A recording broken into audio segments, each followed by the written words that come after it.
you met Jeffrey Epstein once. Yep. Talk to me about what that's like, coming face to face with somebody of that caliber. Whatever that means. Well, one thing is that there is a physiological reaction that corresponds to this phrase that, the hair on the back of my neck stood on end. Like, that's a real physiological feeling. I don't know whether the hair actually does that, but it's exactly what it feels like. You're meeting somebody who is unholy. And, one of the most interesting things is that he was beckoning into a world that didn't seem to exist but for him as the doorman. I think that's one of the things that freaked out a lot of these rich people is that he felt rich in a movie sense, which is not something that you find among actually rich people. What do you mean? Well, a lot of very wealthy people don't own an island. Islands are really tough to maintain. I'm obsessed with islands. And, in general, I have to be obsessed with islands that have airports run by other people because, they have populations on them. But every rich person starts to wonder, can I afford an island? Or how many jets? And if you look at Jeffrey Epstein's wealth, it was like gold beaten into gold foil so that it could cover a vast area and leave the impression of a solid gold life. But it was really probably a mid 9-figure fortune that had been used to buy islands and planes, which is not what any 9-figure person is going to do. So you had a felt sense, an embodied sense of discomfort? Oh, hell yeah. And where did that come from?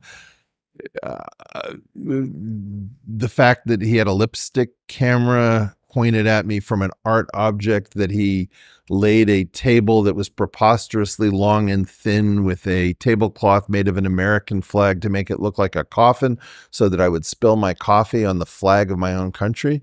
I mean, the fact that he looked like a mutant Ralph Lauren with this kind of lubricious quality, and he's talking all of the science and market stuff, and nothing adds up, and there's an heiress bouncing on his knee to get her boobs to jiggle to see whether it can distract. I mean, it's like one of these crazy scenes where nothing about it was normal.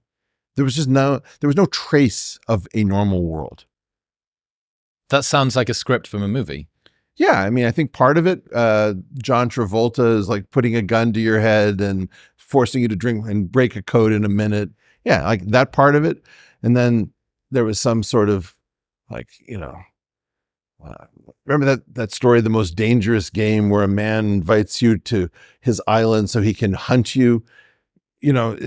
This was scary, and it was meant to be scary. Sounds menacing. Well, I think his product was silence. People think that his product was sex or finance, but it was silence. I'm pretty sure. What does that mean? If you're scary enough, look, rich people can get sex, but they can't necessarily get people to shut up afterwards.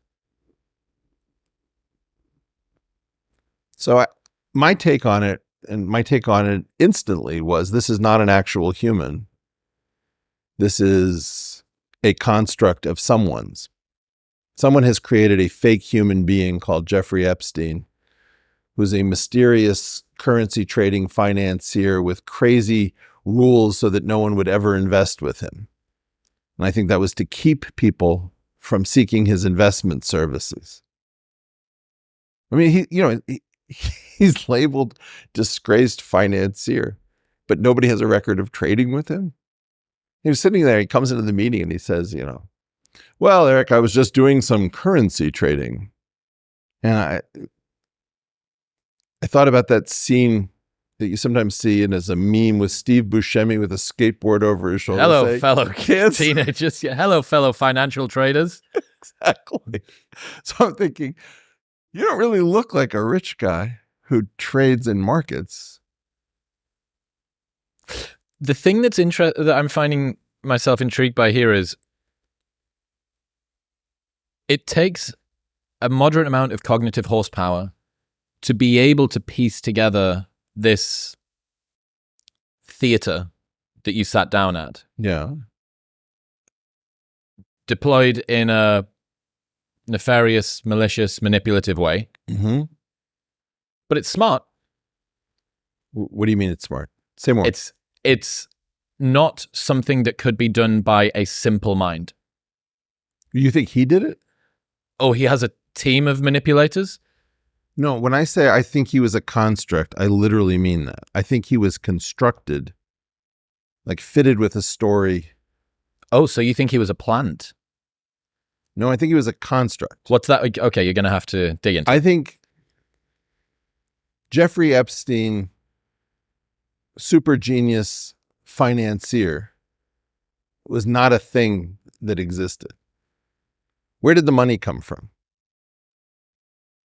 You're going to mumble Lex Wexner? Okay, so that's what you mumble. But then, there's this missing fortune of Robert Maxwell and this fortune of Jeffrey Epstein that we can't explain. Are those the same fortune? It's like a conservation of money principle, that if you have a fortune that's missing and you have a fortune that can't be explained and they're connected by Ghislaine Maxwell, I don't know. Why is it that no hedge funds, what is it? They file form, I forget if it's 13F. There's certain forms that you have to file. Nobody's ever asked for these things. Who's his prime broker? Where has somebody gone over the prime brokerage? What are his trades? He would have to move the market if he was, doing a yard of euros or Swiss francs or who knows what, as like $1 billion. That would move the market. So there's no way you can fake retroactively a hedge fund of immeasurable size that trades currencies. I don't think he was a currency trader. He told me he was a currency trader. So when you say a construct, who constructs? Who's the builder?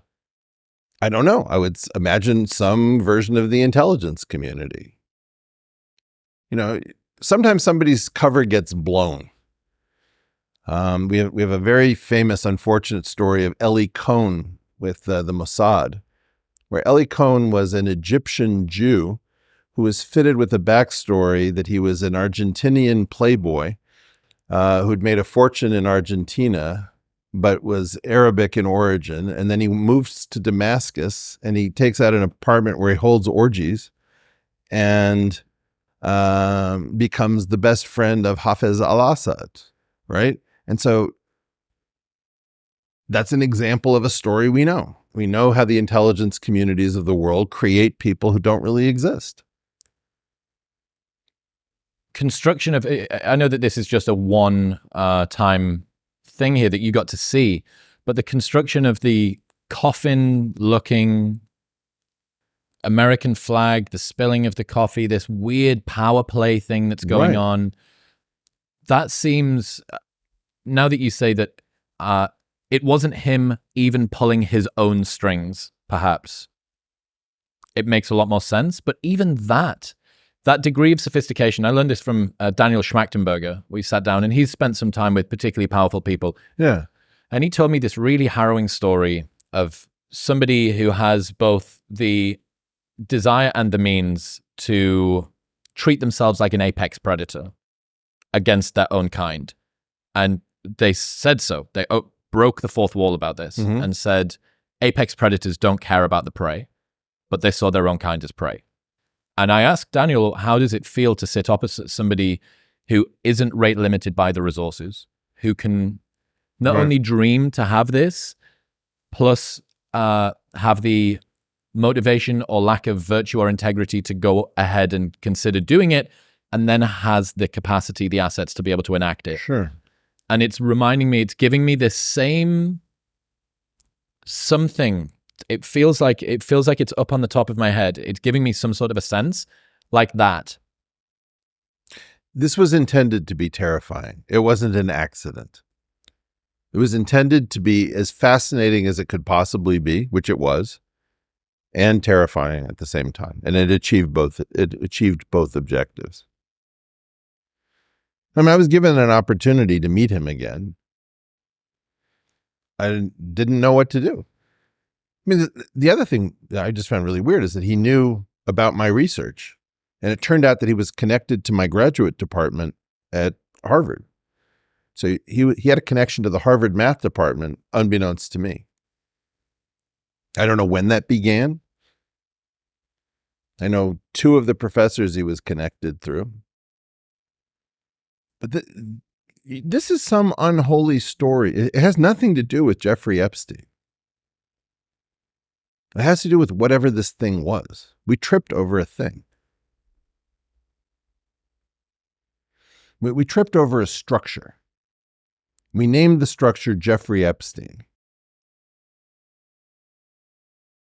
It must be very unfortunate in some regards for whoever it was, if that's true, that was in charge of this construction, that people got T-shirts with his name printed on them. But this was already going wrong in the early 2000s. You see, my sense of this is that this was a pre-internet plan that lived into the internet age and couldn't survive contact with the internet age. What did the internet bring in that didn't allow it to survive? Eyeballs, discussion. Level of surveillance. Well, there's a claim that nobody cares about Jeffrey Epstein because it's this many years later and we've all moved on. Yeah, that's completely untrue. And we know that it's true because if you start talking about Jeffrey Epstein, the engagement goes up. So you have these fictions that are put out by mainstream media or traditional news desks, and nobody cares about that story. Well, that you can see from social media that that's not true, from the internet. So the internet is constantly providing an ability to check whether or not these claims from inside the structure are true. And Jeffrey Epstein is an example of what I've called an anti-interesting phenomenon. What's that? Well, an anti-interesting thing is something that would normally be fascinating. Imagine, for example, you had a story where you could get a Pulitzer Prize for breaking it. Everybody cares. You'd sell papers like hotcakes, blah, blah, blah, and nobody wants to report on it. And it's like right there. You could just ask the dumbest questions and it would, like, New York Times says, disgraced financier. Well, tell me, did you find his prime broker? Did you find the forms? Did you go to his offices in Villard House? No, nobody does, ever. The story is anti-interesting, and it's very different than being uninteresting. Which would suggest more collusion, more coordination. Hello? I mean, see, this is one of the most uncomfortable things. I think there was a time when people said collusion or coordination, the presumption was, well, that's pretty far out there. We now know, like post Elon Musk's $44 billion adventure at Twitter, that there are these coordinating groups, coordinating social media with the intelligence community or with the Department of Homeland Security or with the State Department. We now know that we're living in an orchestrated, curated, choreographed world. And we can't know it officially, but we all know it if we want to know, which is hysterical. Now we have to talk about, well, are you a conspiracy theorist? Like, I read the Slack messages. I read the emails. What are you even talking about now? This episode is brought to you by a product I've used every single day for over 3 years now, and that is AG1. AG1 is a foundational nutrition supplement that covers whole body health. It is a staple part of my supplement regime. I take the travel packs with me when I'm on the road, like here in LA, and it really does make a massive difference, especially to my digestion. If your energy levels have been all over the place, if you really feel like you need to make an improvement to your nutrition, this is a fantastic place to start. It's been updated 52 times over the last decade and only uses the best ingredients at the highest quality to make sure that it covers all of your nutritional bases. There is a 90-day money-back guarantee. For 90 days, you can use Athletic Greens, and if you do not like it or are not satisfied with the results, they'll give you your money back. If you're looking for a simpler, effective investment for your health, try AG1 today by going to drinkag1.com/Modern Wisdom. You'll get a year's free supply of vitamin D, 5 free AG1 travel packs, plus that 90-day money-back guarantee. That's drinkag1.com/modern wisdom. Thank you very much for tuning in. If you enjoyed that clip with Eric, then press here for the full-length 3-hour episode. Go on. Press it.